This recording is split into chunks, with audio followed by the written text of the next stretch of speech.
Get your hands off my son, now. The scream was a raw, primal tear in the placid, manicured atmosphere of the Winchester Academy's courtyard. It echoed off the ivy-covered brick walls, a sound so jarringly out of place in this temple of old money and quiet privilege that several heads, coiffed and curated, turned in startled unison. Richard Hartwell, real estate mogul and master of his universe, charged across the perfectly manicured lawn like a raging bull, his $1,000 suit jacket flapping behind him, his face a mask of purple, apoplectic fury. His target was a man in a simple blue janitor's uniform who was holding the hand of a small, tear-streaked boy. The boy was Tommy, Richard's 8-year-old son. The man was James Washington. James did not let go of the child's hand. Instead, with a movement so subtle it was almost imperceptible, he positioned himself slightly between the boy and the oncoming storm of his father's rage. His eyes, calm and steady, were a stark, unsettling contrast to the tempest brewing in Richard's. "Mr. Hartwell, I can explain," James said, his voice even and low. "Explain what?" Richard spat, the words thick with venom. As he finally reached them, his chest heaving, he didn't look at his son. His entire, furious attention was focused on the man in the uniform. "Explain why a janitor is putting his filthy hands on my son." Security. Somebody call security. At 42, James had seen this scene play out more times than he could count, in 100 different variations. It was always the same look of visceral disgust, the same immediate, unquestioning leap to the most sinister conclusion, the same automatic assumption that his presence, the presence of a black man, near a rich white child could only mean something nefarious. But this time was different. This time he was not just another invisible, interchangeable service worker being publicly humiliated. This time, a line had been crossed. Tommy, confused and frightened by his father's explosive reaction, squeezed James's hand tighter, his small knuckles white. "Daddy, no.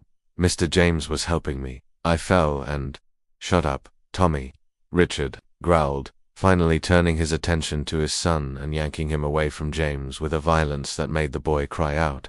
"I don't want you near that person, ever again." A small crowd of parents, dressed in the casual, expensive attire of the afternoon school run, began to gather, their faces a mixture of curiosity and morbid excitement. Smartphones, like sleek, modern weapons, were already being raised, their lenses hungry for the drama. The school's principal, a woman named Mrs. Campbell, whose face was a permanent mask of anxious diplomacy, rushed over, her sensible heels sinking slightly into the soft turf. "Mr. Hartwell, please," she pleaded, her voice a strained whisper. "Let's just calm down and handle this privately, calmly." Richard let out a bitter, incredulous laugh. "I find a stranger with his hands all over my son, and you want me to be calm? This man shouldn't even be allowed on the grounds of this school, let alone near the children." James took a deep, slow breath, his hands, which had once performed miracles in the sterile, high-stakes theater of an operating room, trembling slightly. It was not a tremor of fear. It was the tremor of a righteous, carefully controlled anger that few men could ever hope to contain. 20 years as a pediatric neurosurgeon before the fall had taught him the supreme, life-saving importance of maintaining his composure in the most critical of situations. "You're right, Mr. Hartwell," James said, his voice so calm, so unexpectedly polite, that it momentarily silenced the murmuring crowd. "Perhaps I really shouldn't be here." He paused, letting his words hang in the air. "But your son had a rather nasty fall and was bleeding from a cut on his forehead. As a former doctor, I simply offered some basic first aid." The silence that followed was deafening, thick with confusion and disbelief. Richard blinked slowly, the words "former doctor" momentarily short-circuiting his rage, but only for a moment. His arrogance, a force of nature in its own right, quickly reasserted itself. "Former doctor," he scoffed, a sneer twisting his handsome features. "Right, and I'm a former astronaut. Save your pathetic lies for impressing some other sucker." The crowd began to murmur again, louder this time. Some of the parents looked uncomfortable, a flicker of doubt in their eyes, but no one dared to confront Richard Hartwell. He was not just a parent, he was a patron, a man who donated millions to the school every year, a man whose name was engraved on a brass plaque in the lobby of the new gymnasium. His power was a tangible, intimidating presence. James looked around, his gaze sweeping across the crowd, his mind trained to observe and remember every detail, memorizing every face, every expression of silent, cowardly complicity in this public humiliation. But there was something in his gaze, a deep, disturbing serenity, a quiet, unshakable confidence that made some of those present feel an inexplicable chill. "I understand your reaction perfectly, Mr. Hartwell," James said, wiping his hands on his uniform, a simple, symbolic gesture of moving on. "After all, it's only natural for a parent to be concerned when they see someone like me near their child." He paused again, his eyes locking with Richard's. "But you should know that our conversation is far from over." As he turned and walked toward the small closet where the cleaning supplies were kept, James held his head high, his posture imbued with a quiet, profound dignity that deeply, inexplicably, disturbed Richard. There was something about this man, this janitor, that didn't fit the role of the submissive, vanquished victim, and that, more than anything else, irritated him to his very core. There, in front of all the looks of contempt and pity, James Washington held a secret so explosive, so life-altering, that it would turn this ugly public humiliation into the greatest, most satisfying lesson in justice the Winchester Academy elite had ever witnessed. Asterisk if this story of prejudice, of hidden pasts, and of spectacular long-overdue twists of fate has touched your heart, don't forget to subscribe to the channel, because you are about to find out how a simple, underestimated janitor is about to rewrite all the rules of the game, in a way that no arrogant, untouchable billionaire will ever forget. News of the commotion at Winchester Academy, the institution where the city's elite paid a fortune to shield their children from the unpleasantries of the real world, spread through their encrypted WhatsApp groups and exclusive social circles like wildfire. Richard Hartwell, a man who believed that any problem could be solved with a sufficient application of money and rage, wasted no time. Before he had even arrived back at his sprawling minimalist mansion, he had already called 3 members of the school's board of trustees, his voice a low, menacing growl, demanding the immediate, unconditional dismissal of the dangerous janitor. "Principal Campbell, I expect a full and convincing explanation of how you screen your employees," he had snarled into his phone, still sitting in the leather-scented interior of his Bentley in the school parking lot. "My son could have been kidnapped, he could have been assaulted by that suspicious individual you allowed to roam the grounds." The next morning, when James arrived at work at his usual pre-dawn hour, he found the atmosphere of the school had changed completely. The other support staff, the groundskeepers, the cafeteria workers, people who had always greeted him with a friendly, familiar nod, now averted their gazes. Their glances, when they thought he wasn't looking, oscillated between a pity he didn't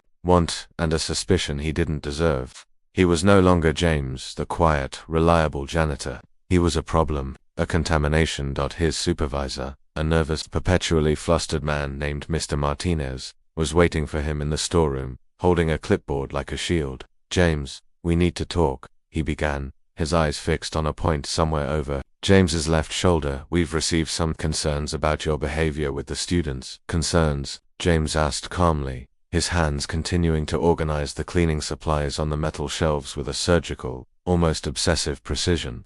It was a habit he had never lost from his days in the operating room, a need for order in a world of chaos.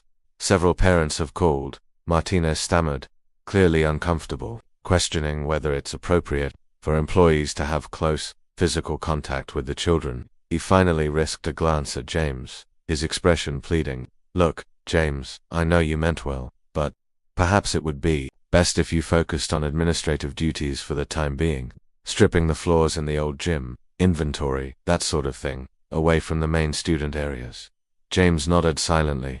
He had expected this. 23 years ago, he had lost everything: his medical license, his career, his life's work. All of it had been stripped away after he had been falsely accused of negligence during a complex, higher-risk surgery. The patient, the young son of an influential politician, had died from a rare, unforeseeable post-operative complication, a one-in-a-million event that no doctor on earth could have prevented. But a brilliant rising star black neurosurgeon from a humble background was a perfect, convenient scapegoat when the powerful and the privileged needed someone to blame. At the time, he had fought back. He had fought desperately, naively, to clear his name, spending every penny of his considerable savings on lawyers, on expert witnesses, on a justice system that was never designed to work for him. He had lost. He had lost his home, his marriage had crumbled under the strain, and his reputation had been systematically, publicly, destroyed. That was when he had learned the most valuable, most painful lesson of his life. Society didn't just punish crime, It punished those who dared to occupy spaces that it had decided did not belong to them. But this time, it would be different. This time he was no longer the brilliant but naive young doctor who believed that competence and character were enough to overcome the deep, structural rot of prejudice. This time he was a man who had nothing left to lose, and who understood the game far, far better than his opponent. Richard, meanwhile, was savoring his victory. Over a lavish lunch at his exclusive golf club, he recounted the story to his business associates, a group of men who looked and sounded exactly like him. With each telling, the details became more exaggerated, more heroic. "Can you believe it?" he said, gesturing with a forkful of lobster salad. "A janitor, probably an ex-con, with his hands all over my son. Thank God I got there in time. Who knows what could have happened?" "You did the right thing," Richard, his business partner, a man named Peterson, agreed, nodding sagely. "Those types, they need to be reminded of their place." What Richard, in his arrogant, self-congratulatory bubble, didn't know was that James had already begun his own quiet, meticulous investigation. During his long, lonely nightly rounds at the school, he had noticed things. He was a man trained to see patterns, to diagnose problems based on subtle, often overlooked symptoms, and he had noticed that Richard Hartwell was often late picking up his son, sometimes leaving the small, anxious boy waiting alone in the empty courtyard for up to 40 minutes. On several occasions, James had seen Tommy crying silently on the playground swings, a small, lonely figure in the fading afternoon light. Even more intriguing were the phone calls. Richard, a man who believed himself to be the center of the universe, often took his business calls in the school parking lot, his voice a loud, arrogant boom that echoed in the quiet afternoon. James, with his surgeon's trained ear, an ear that could discern the slightest irregularity in a human heartbeat, had begun to pick up disturbing, fragmented phrases. "The fake invoices are ready. The audit can't find out about the offshore accounts. If anyone from the union talks, you know what to do." 3 days after the incident, James received a formal subpoena to testify at the local police station.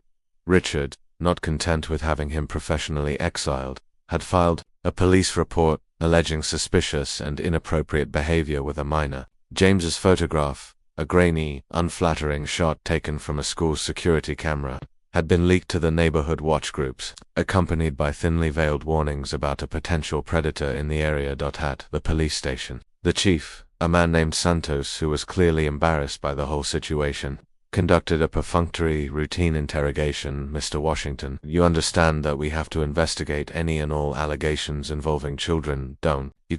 he said, his tone apologetic. "Perfectly, officer," James replied, with the same calm, reassuring demeanor he had once used when explaining complex, life-threatening surgical procedures to the terrified parents of his young patients. "In fact, I'd like to take this opportunity to inform you that I have some concerns of my own about the well-being of the child in question."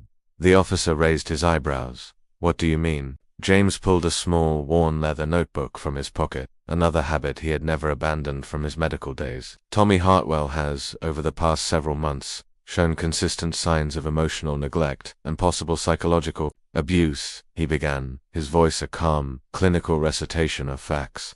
"He exhibits a pronounced startle reflex, frequent and unexplained anxiety attacks, social isolation from his peers, and an excessive, almost pathological fear of his father's reaction to even minor The technical precision of the language, the cool, diagnostic tone, the use of specific medical and psychological vocabulary, clearly intrigued the deputy. This was not the typical profile of a high school janitor. Meanwhile, Richard was celebrating, at home, regaling his wife, Victoria, with a tale of how he had solved the problem at the school. "That man will learn to mind his own business from now on," he said, pouring himself a generous glass of $500 bottle Scotch. Victoria, however, a woman who had long ago learned to navigate her husband's volatile moods, looked concerned. "Richard, are you sure you're not overreacting?" "Tommy said the man just helped him when he fell. Tommy is a child." "Victoria," Richard snapped, his good mood evaporating instantly. "He doesn't understand the dangers of the world. I am protecting our son from a potential predator."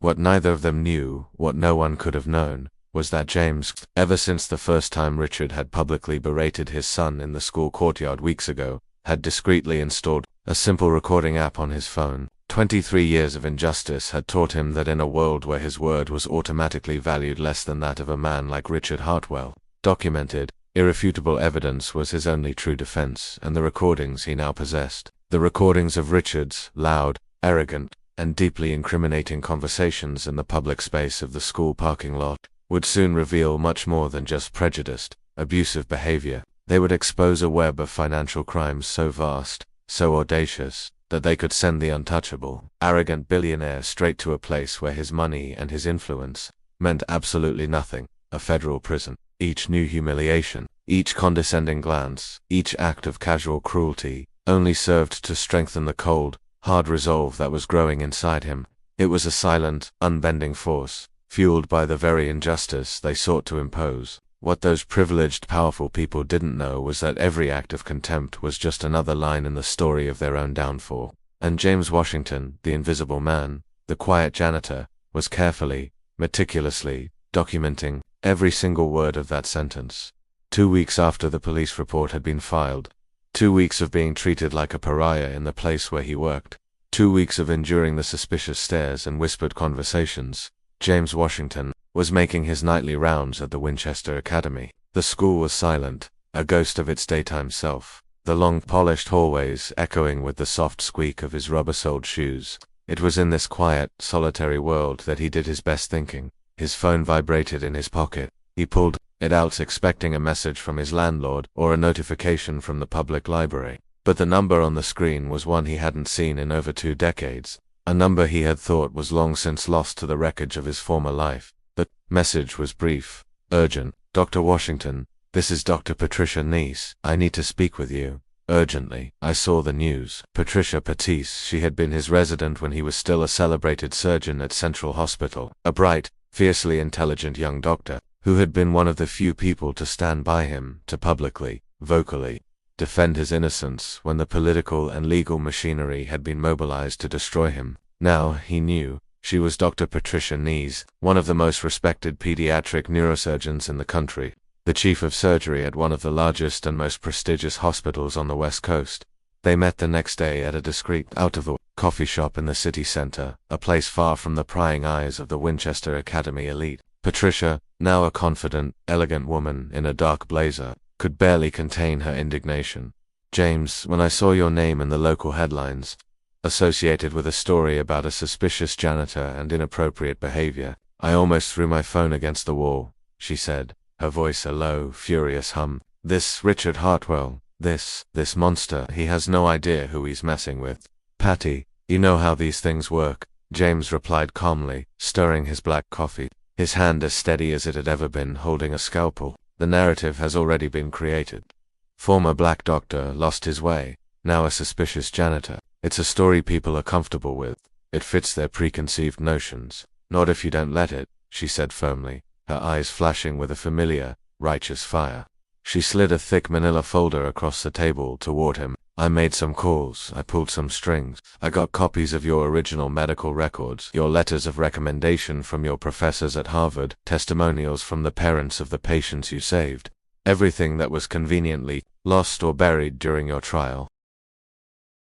James opened the folder. His eyes, which had remained dry and steady through all the humiliations of the past few weeks, filled with tears. Inside were photographs of children whose lives he had saved, children who were now grown, healthy adults. Because of his skill, there were handwritten letters from grateful families, filled with words of praise and thanks that he had thought were lost forever. There were copies of the 17 scientific articles he had published in prestigious international medical journals. It was his life, a lifetime of dedication, of brilliance, of healing, that had been erased by a single, politically motivated lie. There's more, Patricia continued, her voice softening. Remember Dr. Martinez, from the hospital's ethics committee, the one who acquitted you in the internal investigation before the board caved to the political pressure? James nodded, the memory a faint, painful echo. He retired a few years ago, but he kept all the documents from your case. Every single one. He's willing to testify, on the record, about the irregularities in the proceedings, about the pressure he was under to find you guilty. Meanwhile, Richard Hartwell was basking in the warm, golden glow of his own perceived success. At a business meeting at the golf club, he was once again the hero of his own story. Can you believe that, Janitor? He laughed to his fellow club members, a group of men who all looked and dressed and thought exactly like him. Had the audacity to question my authority in front of my own son, while he's learning his place now. What Richard, in his hermetically sealed world of wealth and privilege, didn't know was that James had begun his own quiet, methodical investigation into the Hartwell family empire, using the same meticulous research skills that had made him a world-class surgeon, and with the help of some of the discreet, powerful connections Patricia had provided, James had started to uncover a pattern of disturbing financial and personal behavior. Through public records, he discovered that Richard's companies were involved in a complex,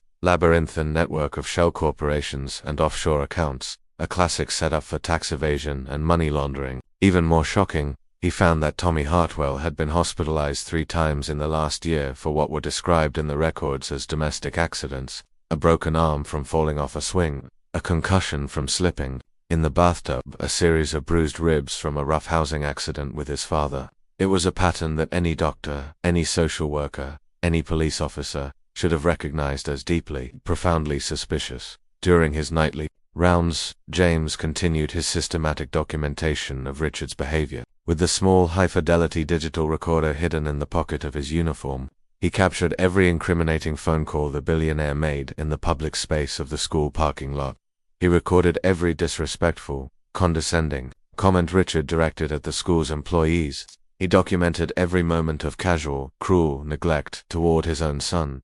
The recordings were a goldmine. They painted a portrait of a man completely different from the philanthropic, family man image Richard cultivated in public. If those auditors find out about the Cayman Islands accounts, we're screwed. That lawyer at the factory who's investigating the safety conditions, she needs to be silenced before she causes any real trouble. I don't care what the union says, you fire them. 3 days later, James received an unexpected visitor at his small, Spartan apartment. It was Tommy Hartwell. He was standing at the door, alone, his small shoulders slumped, his eyes red from crying. "Mr. James," he said, his voice a small, trembling whisper, "my dad says you're a bad person, but you've always been nice to me." He held out his arm, pulling up the sleeve of his expensive sweater. A series of fresh, ugly, finger-shaped bruises were visible on his pale skin. He hurts me when he gets angry." James's heart broke. His years of medical experience, his trained eye, confirmed what he had long suspected. The marks on Tommy's arm, the constant fear in the child's eyes, the frequent accidents. It was a classic, textbook case of child abuse. "Tommy," he said, his voice gentle, "can you tell me what happens at home?" The story that poured out of the small, terrified boy was a horror show of emotional and physical abuse. Richard, it turned out, was a violent, unpredictable drunk who would beat his son for the slightest perceived infraction, who would lock him in his room for hours as punishment, who would constantly, relentlessly, humiliate him, telling him he was weak, and pathetic, and useless. His mother, Victoria, knew everything, but was too terrified of her powerful, volatile husband to act. James immediately called Patricia. "I need you to examine a child," he said, his voice low and urgent. "Discreetly, I suspect systematic, long-term domestic abuse." "My God, James," Patricia breathed. "Are you sure?" "I have 23 years of experience in pediatric trauma, Patty," he replied, his voice grim. "I know the signs." Meanwhile, Richard, completely oblivious to the storm that was gathering on the horizon, continued his petty smear campaign, spreading rumors about James in the school's parent groups, pressuring other parents to ostracize the dangerous janitor. He had even hired a private investigator to dig up dirt on James's past, confident that he would find something, anything, to justify his own prejudice. What Richard didn't realize, what his arrogance made it impossible for him to see, was that he was not the hunter in this story. He was the prey, and his every move, every threat, every public humiliation, every act of prejudice, was being meticulously, patiently, documented by a man whose precision had been forged in operating rooms where lives depended on every single, calculated move. Patricia, using her considerable influence and resources, had assembled a discreet, pro bono team of professionals.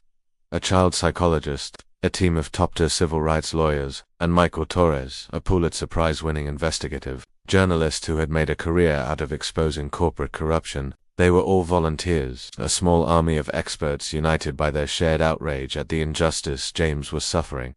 "We have enough evidence to destroy Richard Hartwell on 3 different fronts," Patricia explained during a secret meeting in her hospital office. "Child abuse, which we can now prove with medical evidence, a vast array of financial crimes, which we can document with his own recorded words, and a clear, undeniable pattern of racial discrimination and harassment." She looked at James, her eyes shining with a fierce, protective light. "The question is, how do we want to proceed?" James looked out the window of her office, at the sprawling, glittering city below. 23 years ago, he had been a naive young man who had believed that the truth on its own would be enough to save him. This time, he would not make the same mistake. "We want more than just justice for me," James said, his voice calm, but with an undercurrent of steel. "We want to make sure he can never, ever hurt anyone again." At the Winchester Academy, Richard Hartwell continued his arrogant, oblivious routine, completely unaware that his every move was being watched, analyzed, and documented by a man who had learned that sometimes the only way to beat a corrupt, rigged system is to use its own rules against it. The billionaire had no idea that the simple, invisible janitor he had tried to crush was about to teach him a profound, life-altering lesson about the nature of real power.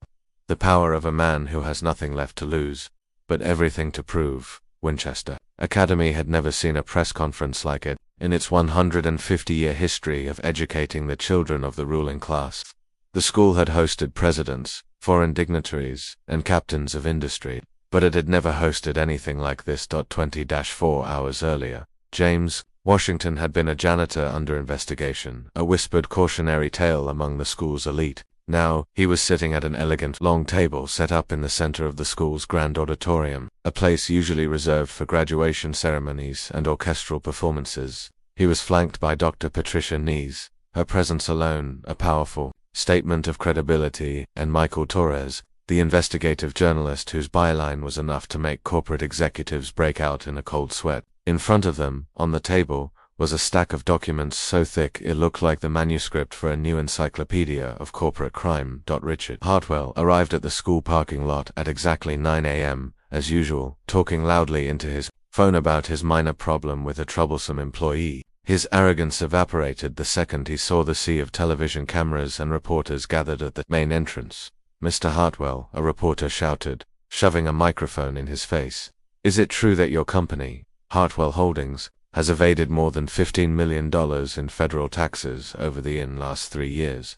Richard's face drained of all color. He tried to retreat to the safety of his Bentley, but other journalists had already surrounded him, a pack of sharks sensing blood in the water. "Mr. Hartwell, how do you respond to the allegations of felony child abuse against your own son, Tommy Hartwell?" another reporter yelled, her voice sharp with accusation.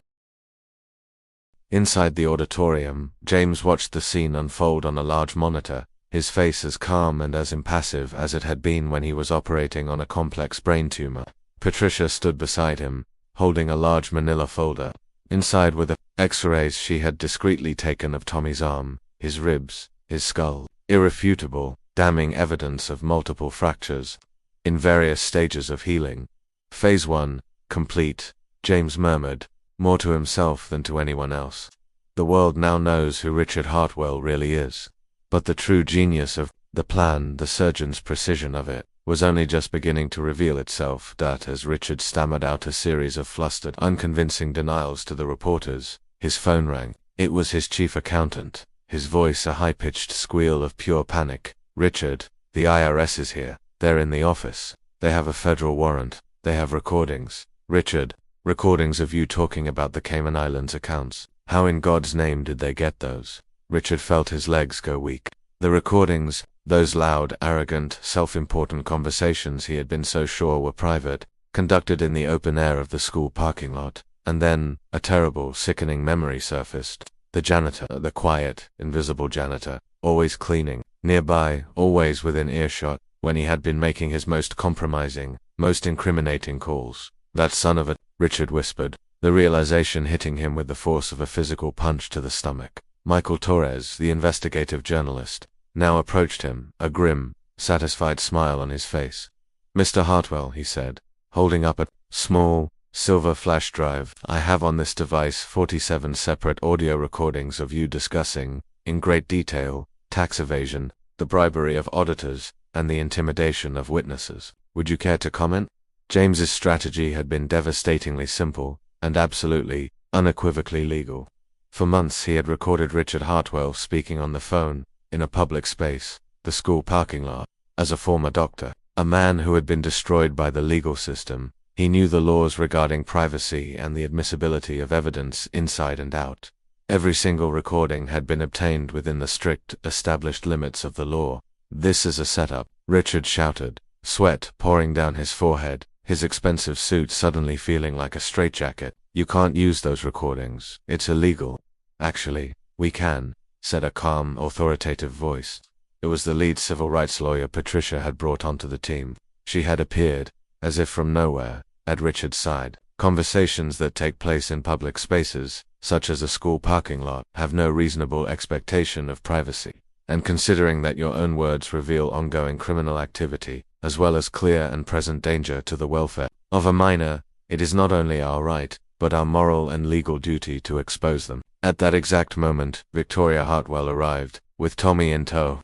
The child, seeing his father surrounded by a swarm of angry, shouting people, did not run to him. Instead, he broke free from his mother's hand and ran straight across the lawn, directly to James, who had just stepped out of the auditorium.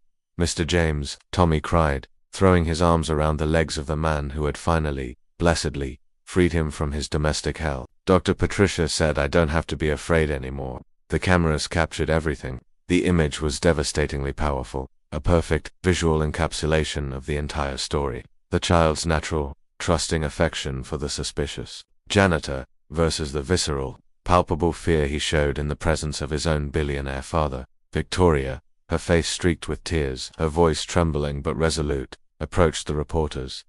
I knew what was going on at home," she said, her public confession a final, damning nail in her husband's coffin, "but I was too afraid to speak up. This man," she pointed to James, "this man saved my son, while my husband, my powerful, respected husband, was accusing him of being a danger. He was the only person who really cared about Tommy's well-being." The crowd of wealthy Winchester parents, the same parents who just weeks earlier had been whispering about the troublesome janitor, now watched in stunned, horrified silence as the truth, in all its ugly, brutal detail, unfolded before them like a horror movie. Richard, cornered, desperate, tried one last, pathetic gambit. "You're going to believe the word of a janitor over mine," he shouted, his voice cracking. "I built an empire. He's nothing but a Dr. James Washington." Patricia's voice cut through the air like a scalpel, sharp, precise, and utterly devastating. She was now standing at the podium in the auditorium, a microphone in her hand. Pediatric neurosurgeon, magna cum laude, Harvard Medical School, author of 17 peer-reviewed scientific articles on childhood brain trauma. The man who, before his career was unjustly destroyed by political pressure, personally saved the lives of over 200 children. The silence that followed was absolute, profound. Richard blinked repeatedly, his mind unable to process the information. James, his face a mask of quiet, solemn dignity, walked to the podium and stood beside Patricia. 23 years ago, he began, his voice calm and steady, carrying to every corner of the stunned auditorium. "I learned that society doesn't just punish crime. It punishes those who dare to occupy spaces that it has decided do not belong to them. Today I hope to teach a different lesson, that true strength does not come from money or from power or from privilege. It comes from the patience of those who know how to wait for the right moment for justice to be served." At that moment, Richard's phone rang again. It was his business partner, Peterson, his voice a panicked, hysterical squeal. "Richard, it's over. The clients are canceling the contracts. The board is calling for your immediate resignation. The stock is down 80%. We're ruined." Richard Hartwell collapsed, literally his legs, which had held him up through a lifetime of arrogant, entitled swagger, could no longer support the crushing weight of the total, absolute ruin that was collapsing upon him. In less than 2 hours, he had lost his company, his family, his freedom, and any last, lingering shred of his dignity.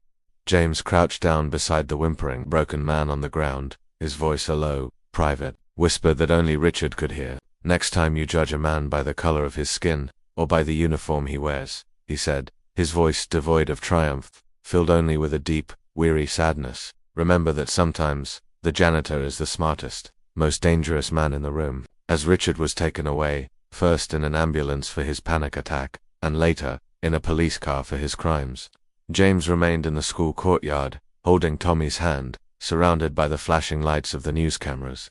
But the story was far from over, because while everyone had just witnessed the spectacular, satisfying fall of an arrogant, abusive billionaire, one question still hung in the air. What happens when a brilliant, righteous man, a man who was wronged by the system, finally decides to use all of his knowledge, all of his patience, all of his formidable intelligence, not just to get revenge, but to completely, fundamentally, transform the very society that once rejected him. 6 months later, the Winchester Academy was a completely different place.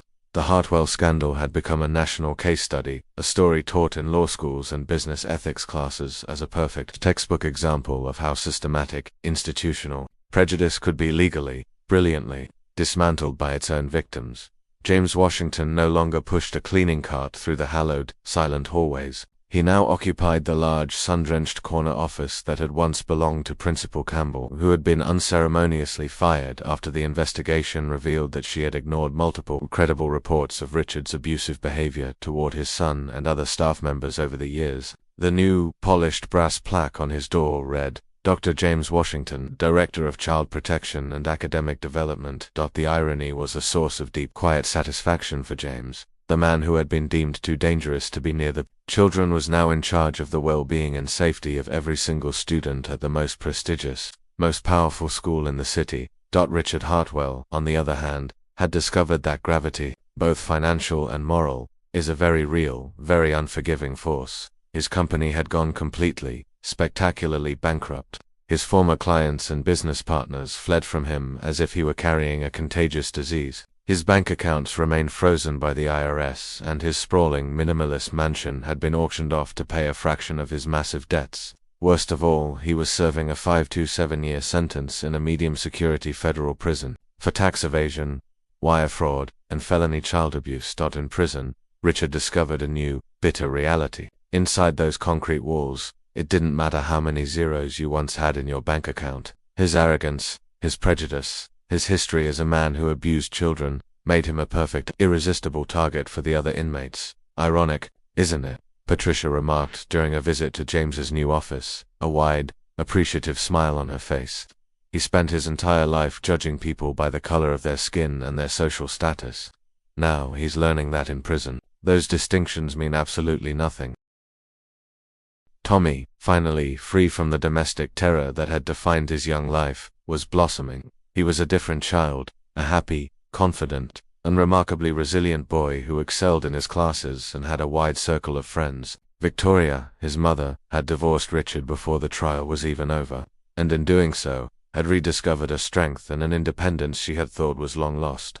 Mother and son now lived in a modest but peaceful home, a home filled with a warmth and a safety that Richard's vast fortune had never been able to buy.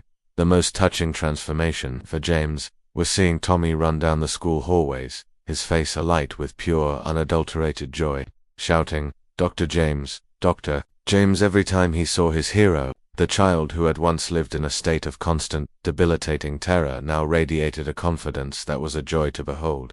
James had done more than just avenge himself. He had fundamentally transformed the entire culture of the Winchester Academy. He had implemented sweeping, comprehensive diversity and inclusion programs. He had established strict zero-tolerance anti-discrimination and anti-bullying protocols. And most importantly, he had created an environment where children from all backgrounds, and employees at all levels, felt safe, seen, and empowered to report any kind of abuse or injustice. The reinstatement of his medical license, which had been fast-tracked by a newly shamed and apologetic state medical board, had been just the beginning. Universities across the country invited James to speak, to share his story, to teach his methods for turning injustice into social change. Publishers entered into a fierce bidding war for the rights to his autobiography. Hollywood producers, smelling a blockbuster, wanted to turn his life story into a major motion picture. But perhaps the sweetest, most satisfying revenge of all came during the annual school board meeting. The very same wealthy, powerful parents who had once whispered about the dangerous janitor now competed with each other to greet Dr. Washington, to shake his hand, to take selfies with him, to tell him what a remarkable, inspirational man he was. It's amazing how quickly people change their minds when the wind changes direction, Patricia commented sarcastically, as she watched the blatant, shameless hypocrisy of the wealthy parents unfold. James smiled, the same quiet, serene smile that had so bothered Richard on that first, fateful day. "They haven't changed their opinion of who I am, Patty," he said softly. "They've just discovered who I've always been." Linda Holloway, the prejudiced, gossiping socialite who had been the first to start the smear campaign against James in the parent WhatsApp groups now found herself a social pariah, her own elite circle, not on any moral grounds, but out of a cold, calculated fear of being on the wrong side of a story that had become a national symbol of justice. Now, rejected her Winchester Academy, under James's leadership, became a model for other educational institutions. Delegations from private schools across the country visited regularly to study the Washington Protocols, a set of guidelines James had developed to prevent discrimination and to protect both students and employees at all levels of the institutional hierarchy. One afternoon, while reviewing student progress reports in his sun-drenched office, James received an unexpected letter. It was from Richard, written from prison on cheap-lined paper, in a shaky, uncertain hand. Dr. Washington, the letter began, and James noted, with a flicker of grim satisfaction, that Richard had finally used his correct title. Have no right to your forgiveness, but I need you to know that I have learned who you really are. Not just a brilliant doctor, but a better man than I will ever be. My son is happy, for the first time in his life, and that is because of you. Thank you. Thank you for saving him. From me. James folded the letter carefully and tucked it into his desk drawer. It wasn't about forgiveness. He had moved beyond that. It was about understanding. About the profound, tragic truth that some people have to lose everything before they can finally, truly, see. Tommy appeared in the office doorway, as he did every afternoon after school, his backpack slung over one shoulder. Dr. James, can I do my homework here? Today? Of course, champ, James replied, clearing a space on his large mahogany desk. How was science class? It was amazing, the boy said, his eyes shining with an excitement that was still new, still precious. The teacher said that when I grow up, I can be a doctor, just like you. James watched the boy eagerly open his books. A child who had once lived in a state of constant, paralyzing terror, now dreaming of a future filled with healing and hope. That transformation, he knew, was worth more than any revenge. 6 months ago, Richard Hartwell had thought he was humiliating a simple, insignificant black janitor. In fact, he had awakened a sleeping giant, a man who not only knew his own profound worth, but had the patience, the intelligence, and the unshakable will to prove it to the world. The lesson was crystal clear. Never judge a book by its cover. Never judge a man by his uniform, because sometimes, that simple, quiet janitor can be the most powerful, most dangerous man in the room. And when someone tries to belittle you, to diminish you, to crush you out of their own blind, ugly prejudice, remember the best revenge isn't to stoop to their level. It's to rise so high on the wings of your own integrity and excellence, that they have to break their own necks just to see you. Richard Hartwell had tried to destroy James Washington, but in the end, he had only succeeded in destroying himself. And James, the man who had lost everything, had learned that true revenge is not about repaying the harm that was done to you. It is about achieving a level of success, of peace, of purpose that your enemies could never, ever have imagined for you. If this story of transformation, of resilience, of justice, has touched your heart, subscribe to the channel for more stories that prove that, in the end, the truth always, always wins, no matter how long it takes to come to light.